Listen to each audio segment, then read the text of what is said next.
Assalamualaikum warahmatullahi wabarakatuh.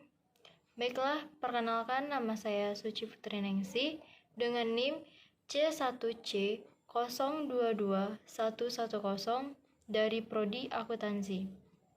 Baiklah, saya di sini akan menjelaskan materi perkuliahan saya, yaitu terkait dengan perkuliahan perpajakan 1, di mana saya akan mempresentasikan mengenai stelsel dalam pemungutan pajak, kendala dalam pemungutan pajak, bentuk perlawanan pajak, pihak terkait dalam perpajakan, dan penggolongan pajak. Yang pertama ada stelsel pemungutan pajak, di mana stelsel pajak merupakan sistem pemungutan pajak yang digunakan untuk menghitung besarnya pajak yang harus dibayarkan oleh para wajib pajak. Pemungutan pajak dapat dilakukan dengan stelsel yang terdiri dari 3 jenis, yaitu yang pertama ada stelsel nyata atau real stelsel. Pengenaan pajak didasarkan pada objek atau penghasilan yang nyata, sehingga pemungutannya baru dapat dilakukan pada akhir tahun pajak, yaitu setelah penghasilan yang sesungguhnya diketahui.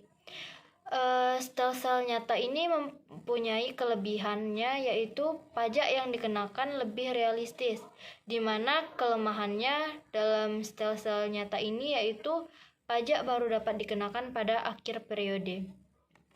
Kemudian yang kedua ada stelsel fiktif atau fiktif stelsel, atau disebut juga dengan stelsel anggapan, di mana pengenaan pajak didasarkan pada suatu anggapan yang diatur oleh undang-undang. Misalnya, penghasilan suatu tahun dianggap sama dengan tahun sebelumnya, sehingga pada awal tahun pajak sudah dapat ditetapkan besarnya pajak yang terutang untuk tahun pajak berjalan. Kelebihan dari stelsel anggapan ini yaitu pajak dapat dibayar selama tahun berjalan tanpa harus menunggu akhir tahun. Di mana kekurangannya yaitu pajak yang dibayarkan tidak berdasarkan pada keadaan yang sesungguhnya. Kemudian yang ketiga ada stelsel campuran, di mana stelsel ini merupakan kombinasi antara stelsel nyata dengan stelsel fiktif atau stelsel anggapan. Pada awal tahun, besarnya pajak dihitung berdasarkan suatu anggapan. Kemudian pada akhir tahun, besarnya pajak disesuaikan dengan keadaan yang sebenarnya.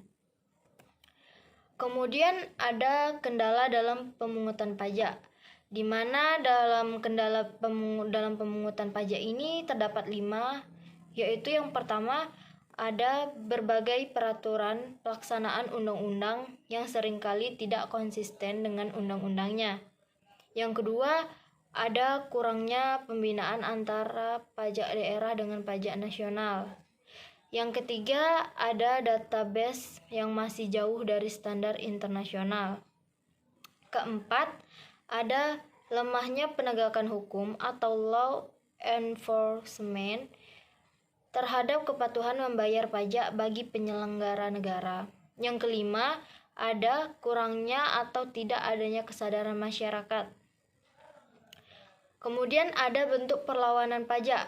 Bentuk perlawanan pajak ini terdapat 2 bentuk, yaitu yang pertama ada perlawanan pasif, di mana masyarakat enggan atau pasif membayar pajak yang dapat disebabkan oleh faktor-faktornya antara lain perkembangan intelektual dan moral masyarakat. Ada kendalanya yaitu perlawanannya mungkin sistem perpajakan yang mungkin sulit dipahami oleh masyarakat. Yang ketiga ada sistem kontrol tidak dapat dilakukan atau dilaksanakan dengan baik. Kemudian ada perlawanan aktif, di mana perlawanan aktif meliputi semua usaha dan perbuatan yang dilakukan oleh wajib pajak dengan tujuan untuk menghindari pajak. Bentuknya antara lain yang pertama ada tax avoidance atau usaha meringankan beban pajak dengan tidak melanggar undang-undang. Yang kedua ada tax evasion di mana usaha meringankan beban pajak dengan cara melanggar undang-undang atau menggelapkan pajak.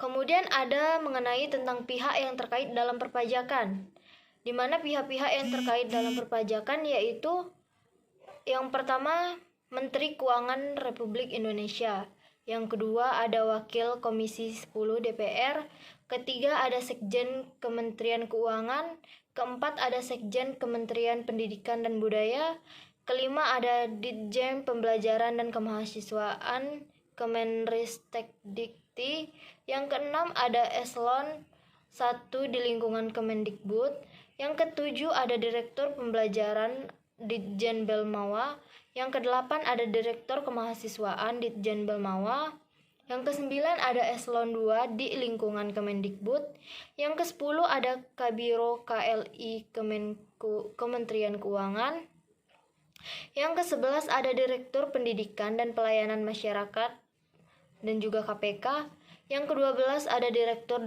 Departemen Literasi dan Edukasi Keuangan dan OJK, dan ke-13 ada Direktur Peran Serta Masyarakat dan BNN, ke-14 ada Direktur Kerjasama Pendidikan Kependudukan dan BKKBN, ke-15 ada Kepala Dinas Pendidikan dan Kebudayaan Provinsi DKI Jakarta,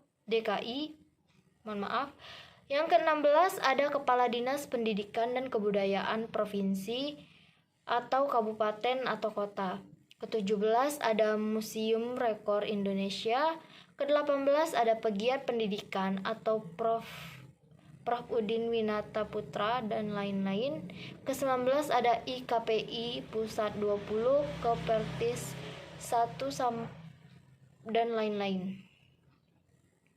Kemudian ada penggolongan pajak, yang dimana penggolongan pajak ini terdapat 3 penggolongan, yaitu yang pertama ada golongan pajak menurut lembaga pemungutnya, di mana dalam golongan pajak menurut lembaga pemungutnya ini terbagi atas 2 lagi.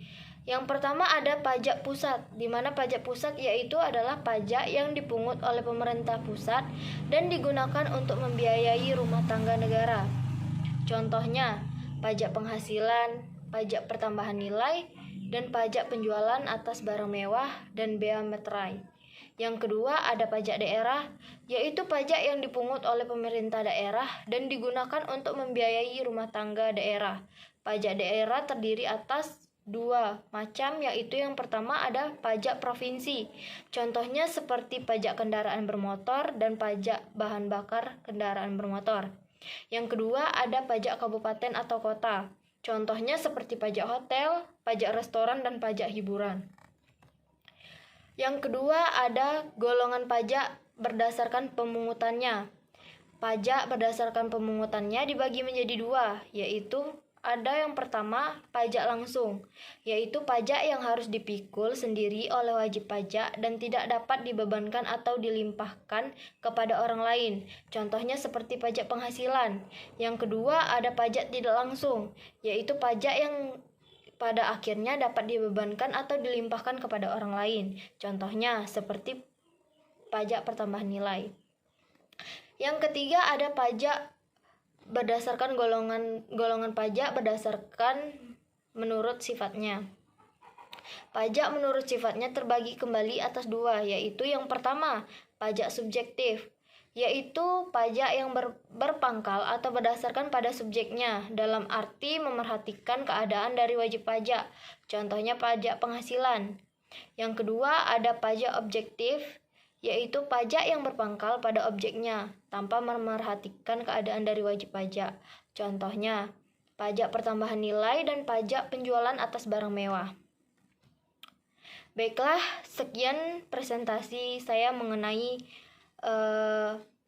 mata kuliah saya pada perpajakan 1. Saya ucapkan terima kasih atas perhatiannya. Saya mohon maaf. Saya tutup dengan wassalamualaikum warahmatullahi wabarakatuh.